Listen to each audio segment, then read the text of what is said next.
অথচ আপনি ইব্রাহিম আলাইহিস সালাতু ওয়াস সালামের জীবনী জানেন না, আপনি মজা করে স্বাদ আস্বাদন করে আসলে হজ করতে পারবেন না। কারণ আপনি যখন হজ করবেন, আপনার হজের সাথে একটা পরিবারের জীবন জড়িয়ে আছে। আর তিনি হচ্ছেন হজরত ইব্রাহিম আলাইহিস সালাতু ওয়াস সালাম, ইসমাইল আলাইহিস সালাতু ওয়াস সালাম, হাজেরা আলাইহিস সালাতু ওয়াস সালাম। একটা অসাধারণ পরিবারের জীবন যেখানে জড়িয়ে আছে, তাদের আল্লাহ রব্বুল আলামিনের প্রতি অকুণ্ঠ বিশ্বাস, কেমন তারা ছিলেন, তাদের পরিবার কেমন ছিল, কেমন তারা পরিবার গঠন করেছিলেন, এই টোটাল একটা বিষয় কিন্তু আপনার স্মৃতিতে ভেসে ওঠা দরকার, আপনার চিন্তা চেতনায় ভেসে ওঠা দরকার।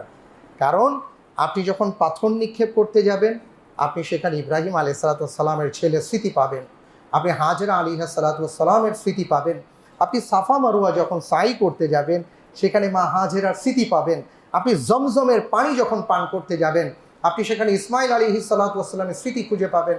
আপনি যখন বাইতুল্লাহর সামনে দাঁড়াবেন, আপনি হজরত ইব্রাহিম, হজরত ইসমাইল আলাইহিস সালাতু ওয়াস সালামের স্মৃতি খুঁজে পাবেন। আপনি যখন শারে ইব্রাহিম খলিল দিয়ে হাঁটবেন, তখন আপনি ইব্রাহিম আলাইহিস সালাতু ওয়াস সালামের স্মৃতি খুঁজে পাবেন। পুরো মক্কার মধ্যে আপনি যখন হাঁটবেন, এখানে আশেপাশে জড়িয়ে আছে হজরত ইব্রাহিম, হজরত ইসমাইল, মা হাজেরার অসংখ্য স্মৃতি। সুতরাং হজ করতে গেলে আপনি যদি তাদের জীবনী না জানেন, তাহলে আপনি মজা করে হজ করতে পারবেন না। তো এই কারণে আমি আপনাদেরকে অনুরোধ জানাবো, সেটা হলো অন্তত পক্ষে আমরা হজরত ইব্রাহিম আলাইহিস সালাতু ওয়াস সালাম, তার জীবনী, কোরআনে কারিমে কিন্তু তার সম্পর্কে বিশদ বর্ণনা আছে। ইনশাআল্লাহ আল্লাহ তাআলা পবিত্র কাবাকে কেন্দ্র করে যে সকল আয়াত নাজিল করেছেন, সেগুলো আমাদের জানা দরকার। এবং পাশাপাশি রাসূল সাল্লাল্লাহু আলাইহি ওয়াসাল্লামের পুরো জীবনীটা আমাকে ভালোভাবে পড়া দরকার।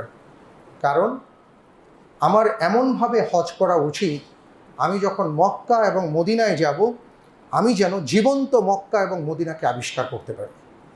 আমি যখন মক্কায় হাঁটব, আমি যেন সেইভাবে চলতে পারি যে আমি যেন আমার রাসূল সাল্লাল্লাহু আলাইহি ওয়াসাল্লামের পেছনে পেছনে হাঁটছি।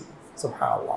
আমি যখন মক্কায় হাঁটব, আমি যখন মদিনায় যাব, আমার রাসূলের জীবনীটা যদি ভালোভাবে জানা থাকে, তাহলে আমার মনে হবে যে এটাই সেই এলাকা, যে এলাকা দিয়ে ১৫০০ বছর আগে আমার রাসূল হেঁটে গিয়েছেন।